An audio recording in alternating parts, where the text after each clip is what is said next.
Hey there, welcome back. Well, today we're looking at a fascinating new system that allows us to use channel state information, in other words, our Wi-Fi packets, to measure motion within our homes.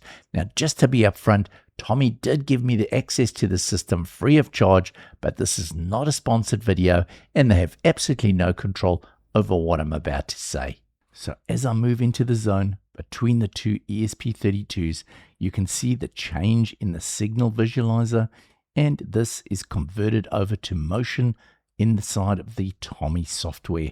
If I stand between the two zones and I breathe very slightly, you can actually see it going up and down with the changes in my breathing. So having a look at the Tommy dashboard over here, you can see I've got two ESP32s connected at the moment, and they are both in one zone. So I've got them in the bedroom zone. I've also got a studio zone, but I haven't got any devices there at the moment. When I first connected this up, I did make the mistake of putting them in separate zones, but you need at least two ESP32s for each zone, otherwise it won't work. Then you've got your detection mode. So currently we've got it running in a motion detection mode. Now this software does also support presence detection.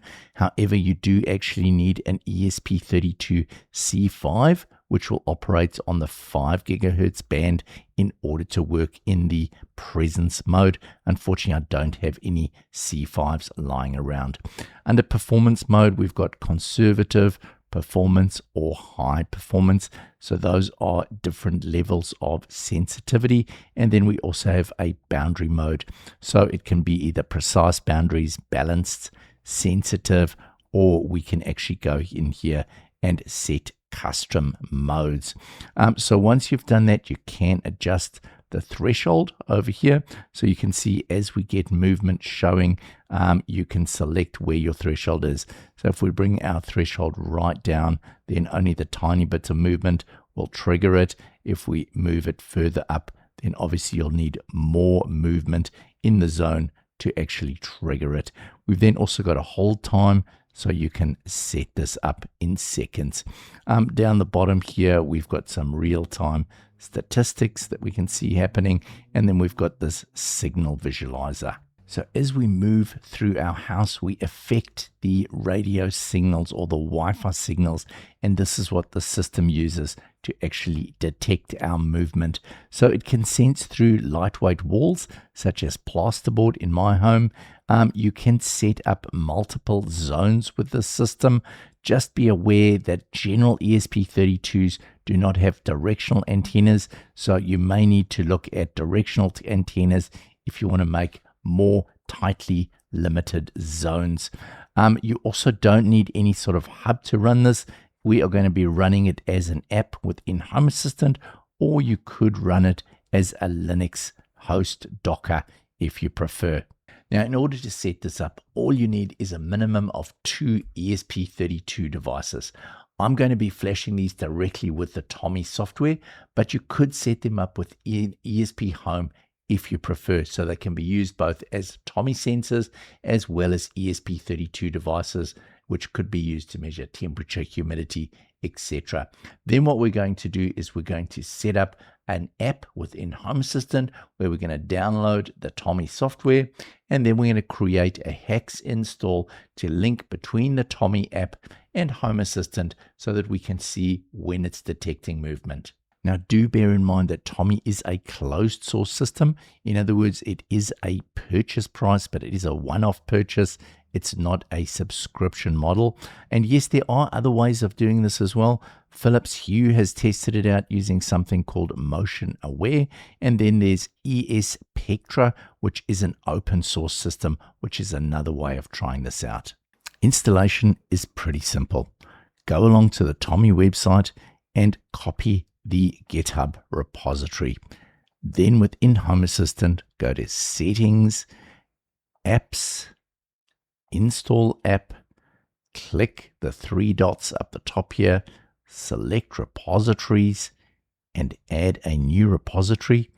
Paste the repository in over here and add it. Now go back to the App Store, refresh the page, and search for Tommy. There we have it. Select your Tommy and install. Next, select Watchdog, Auto Update and Show in Sidebar and click the Start button. Now you should be able to find Tommy on the left side over here. As you can see, it's currently running in the trial mode, which will work for 2 minutes and then stop for 1 minute. Let's go continue. Currently, we don't have any zones. So first of all, we need to create a zone.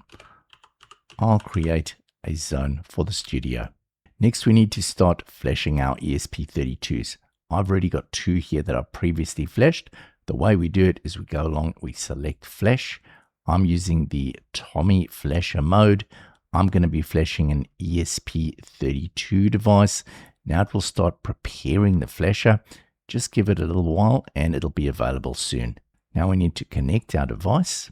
There we go. Mine is connected. So you need to have it plugged in using a cable that does carry data. Select your connect. Now it will see that it's an ESP32 and we want to start flashing the device. Now that it's complete, you can remove the cable from the ESP32, press the button. Next, you need to plug it back in. And now we're going to connect the ESP32 to our Wi-Fi. So connect device again, select your device, and this time you need to put in your Wi-Fi SSID and password. I'm going to select automatic coordination and I'm going to press the configure button. So now we can see we've got 3 devices available here. Now, if you are in the free version, you can only create 1 zone. So we're now going to assign these 3 devices to that 1 zone. And now we can see that they are connected. If we scroll down, you'll see that it's already operating. Finally, we need to set up the HACS integration in order to connect the app to Home Assistant. So copy the integration up, open up your Home Assistant, go into HACS. You will need to have HACS installed in order for this to work. Select the 3 dots at the top here, select Custom Repositories, paste the repository in over here, select Integration and add it.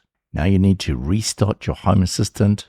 Now select Devices and Services, add integration and search for Tommy.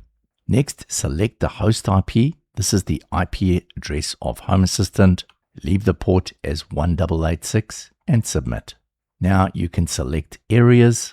I'll just say, we'll just put this in the kitchen and again in the kitchen and we'll finish. Now we can see within Home Assistant, we have a motion sensor. So in summary, my impression of this was just utter amazement that you could use Wi-Fi to actually detect movement within your home, never mind even presence. And this system for me is just really woken my eyes up to the sort of possibilities that we can expect in the future. Now, it's not absolutely perfect. If you do stand absolutely still, it will stop detecting you. It just does. You need to breathe to actually get it to detect you.